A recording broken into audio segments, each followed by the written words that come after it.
I decided to split the $3 million inheritance equally between my mother and myself. The choice came shortly after my father's funeral, a decision that felt both fair and necessary.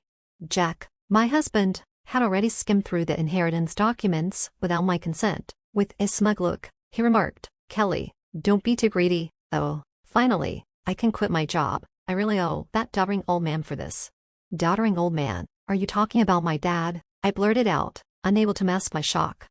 Ignoring my reaction, Jack and my mother-in-law eagerly discussed their plans to buy a new car and indulge in shopping sprees. Their enthusiasm was overwhelming, and I felt like a bystander in my own life. As they rambled on, I could feel my patience slipping away. Years of being burdened with household chores, financial demands, and now, enduring insults about my father had taken their toll. I was done, suppressing the storm inside me. I forced a tight smile and said, "Of course, go ahead. Feel free to use the money as you like." I am Kelly Cohen, a 38-year-old housewife working alongside my husband. My upbringing was filled with love and privilege, as the only child of two dedicated doctors who ran a respected clinic in our hometown. After graduating with a degree in pharmacy, I landed a promising job at a leading pharmaceutical company. Though my parents were slightly disappointed that I had pursued a career in medicine, they respected my choice. Tragedy struck unexpectedly 10 years ago when my mother passed away in a car accident, leaving my father and me devastated. During that difficult time, Jack, my then boyfriend, became my emotional anchor. We met through mutual friends, and 2 years after my mother's death, Jack proposed. He was an average salaryman working in the food and beverage industry, and despite our financial disparity, I believed we could build a happy life together. My father was thrilled when I shared the news of our engagement. "I've heard how Jack supported you, Kelly," my father said warmly. "Thank you so much for standing by her. Please continue to take good care of her." Facing my father, Jack straightened his posture and promised, "I will make her happy." Standing beside him, I felt a wave of contentment and hope for the future. The following week, we visited Jack's family home to announce our marriage. His mother, a flashy woman divorced from Jack's father, greeted me with a scrutinizing gaze. "So, marriage, huh? You're Jack's choice. Isn't she a bit plain for your taste? And older, too. Wouldn't a younger, prettier girl suit you better?" she asked bluntly, her words stinging like needles. Jack immediately jumped to my defense. "Or so I thought. Mom, you know M Pharmaceuticals, right? Kelly works there. Her father's a doctor and owns his own clinic," he said. Instead of praising my character, Jack highlighted my financial status. His mother's expression softened as realization dawned. "Oh, Jack, you should have mentioned that earlier. That changes everything," she said, her tone shifting to one of approval. Turning to me, she added, "Nice to meet you, Kelly. I happily approve of the marriage." Jack was thrilled, but her words left me uneasy. Despite the smooth approval, I couldn't shake the nagging doubts that lingered in the back of my mind. Before our marriage was finalized, my father had also invested successfully in real estate and gifted me an apartment in a luxury building in New York City as a wedding present. "This is for you, Kelly," he said, "a fresh start for your new life." Grateful, I shared the news with Jack. "Dad gave us this apartment as a wedding gift. It's our new home. Let's live here happily and peacefully together." Jack's eyes lit up with excitement, and we embarked on our married life. Yet, deep down, I couldn't ignore the growing shadows of doubt. After we got married, I made a troubling discovery. Jack, who had lived with his parents his entire life, was almost entirely inept when it came to household chores. He couldn't cook, didn't know how to use the washing machine, and showed no interest in learning. Worse, he had a habit of leaving garbage scattered around the house, expecting someone else to clean up after him. Initially, I hoped we could share the responsibilities evenly. However, Jack's indifference quickly became a source of frustration. During our first year of marriage, I shouldered all the household tasks. While I grumbled occasionally, I told myself it was just part of the adjustment period, and tried to focus on the joys of our honeymoon phase. By the second year, however, the strain began to take its toll. Balancing a demanding job with the never-ending chores left me physically and emotionally drained. I decided it was time to have an honest conversation with Jack about dividing the responsibilities more fairly. Mustering my courage, I shared my feelings and asked for his help. To my disappointment, Jack dismissed my concerns without a hint of gratitude or consideration. "I'm tired from work too," he said nonchalantly. "You're better at this stuff anyway." It makes more sense for you to handle it since I'm not good at it." With that, the matter was effectively closed in his eyes. Despite my protests, little changed, and the bulk of the household duties remained squarely on my shoulders. Unfortunately, this wasn't the only issue. After our wedding, I also began to notice some troubling dynamics with Jack's mother. For Mother's Day, wanting to make a good impression, I thoughtfully selected a high-quality scarf and a bouquet of carnations to send her. I chose the scarf from a department store, confident in its elegance and craftsmanship, but instead of gratitude, I received a disheartening phone call. Jack's mother, sounding less than pleased, criticized my gift. "This isn't from a well-known brand, is it?" she remarked disdainfully. "Why would you send me something so ordinary? It's ridiculous to give a no-name item as a gift." I tried to explain that the scarf was chosen for its quality, but she wouldn't hear it. She insisted that only luxury items from famous brands were acceptable, leaving me at a loss for how to handle the situation. When Jack came home, I told him about his mother's reaction to the scarf. Rather than empathizing with me, he brushed it off with a dismissive, "What's the big deal? Just do as she says." From then on, we began giving her cash for every occasion, as she demanded. By our 5th year of marriage, Jack's mother had become a frequent visitor to our home, constantly finding excuses to ask for money. Jack, ever accommodating, would smile and hand her whatever she requested, no questions asked. Though I also worked, Jack's income was modest, and our household finances were already stretched thin. To make ends meet, I reluctantly dipped into our savings, cutting back wherever I could. Despite my growing resentment, I reminded myself of Jack's deep bond with his mother. She was, after all, important to him and, indirectly, to me. She's the mother of the person I love, I think to myself, forcing myself to endure. By our 8th year of marriage, I was still managing all the household chores and complying with his mother's demands. One day, amidst this routine, I received an unexpected call from my father, whom I hadn't seen in some time. During our rare meeting, he shared devastating news. He had been diagnosed with terminal cancer, and treatment was no longer an option. Shocked and heartbroken, I burst into tears. My father gently stroked my head, just as he used to when I was a child, and said, "Kelly, this is fate. Let's face it with courage." "Dad, why? Why now?" I choked out, struggling to comprehend the unfairness of it all.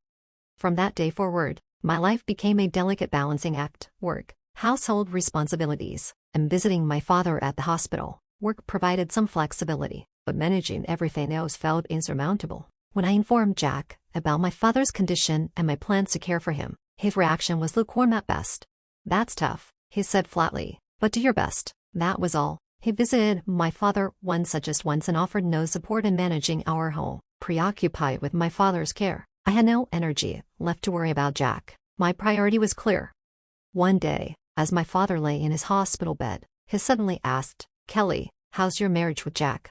His question caught me off guard. My thoughts immediately went to Jack's indifference and his mother's overbearing behavior. Struggling to find the right words, I hesitated. My father seemed to understand and gently said, "Kelly, you don't have to endure everything. Think about your own happiness. Don't worry, after I'm gone, you won't face hardship."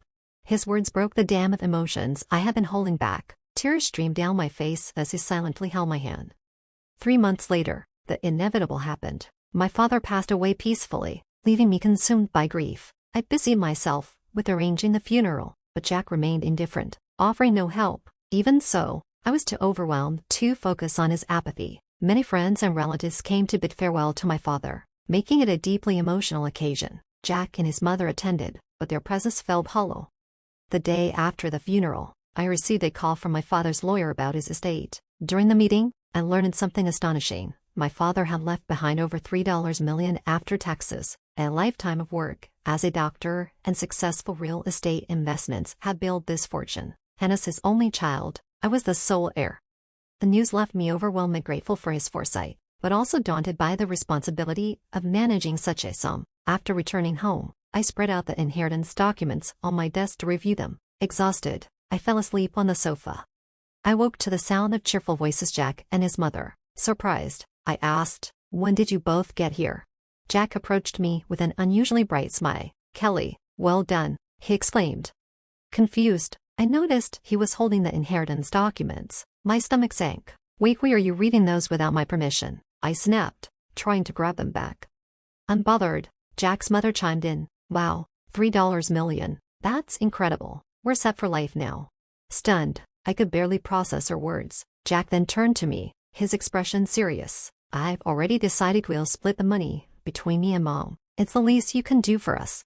It felt like the air had been knocked out of me. What are you talking about? This is my father's inheritance, I protested. Jack dismissed me with a smirk. Don't be greedy, Kelly. Thanks to your dad, I can finally quit my job. We owe him for this gift. I frowned, anger and disbelief coursing through me. Gift? You're talking about my father who just passed away. How dare you? Jack cut me off. Come on, don't be so dramatic. He was just an old man. Horrified, I whispered, did you just call my father a doddering old man? He was my dad. In that moment, something inside me snapped. The years of enduring Jack's apathy, his mother's greed, and their complete disregard for my feelings boiled over. For the first time, I allowed myself to see the truth. Anyway, let's move forward with the inheritance process and get the money into our joint account as soon as possible, Jack said, dismissing my confusion over his sudden change in attitude. He and my mother-in-law were already excitedly discussing plans to buy a new car and go on shopping sprees, as if everything were perfectly normal. At that moment, I felt a rush of emotions I could no longer contain. My frustration reached a boiling point. Burdened by household chores, constantly being asked for money, and now the insult to my father's memory, I forced a smile and said, sure, go ahead. Use the money however you and my mother-in-law please. Seemingly pleased with my response, my mother-in-law beamed and said, that's the spirit, Kelly. Quick to agree. Now make sure you work hard to earn money. I don't want our savings to dwindle, so work hard. I nodded, pretending to listen to her selfish words, while my insides twisted in anger. From that point on, Jack and his mother seemed to have lost all sense of responsibility. They spent money recklessly and lived in luxury, as if they had struck it rich. Jack quickly quit his job, and my mother-in-law practically moved in with us, staying at our house almost all the time. Every morning, they'd leave, only to return later with bags full of luxury brand items they'd splurged on. The 3-star restaurant we went to today wasn't as great as I thought, Jack remarked nonchalantly. Yes, it was a bit underwhelming for our refined tastes, his mother chimed in. They spoke as if they were wealthy celebrities, while I was left to handle all the household chores, as though I were nothing more than a maid. Jack seemed to think the inheritance would come through any day, and, in his reckless optimism, he began withdrawing money from our joint account. My savings of $100,000 quickly started to dwindle. When I confronted him about their excessive spending, he merely laughed it off. What's the big deal? Jack said, casually. The $3 million is coming soon, right? This kind of spending is nothing. I've already stopped it, I warned, but Jack dismissed my concerns entirely. A month later, Jack and his mother abruptly decided to take a trip to Hawaii. Of course, I wasn't invited and was left alone at home. After seeing them off, something inside me finally snapped. I knew I couldn't continue like this. About a week later, while I was at home, enjoying a rare moment of peace, I was startled by a loud knock on the door. Curiosity piqued. I glanced at the intercom monitor and saw Jack and my mother-in-law standing at the entrance, both dressed in their brightly colored aloha shirts. What do you want? I asked, my voice calm and cold.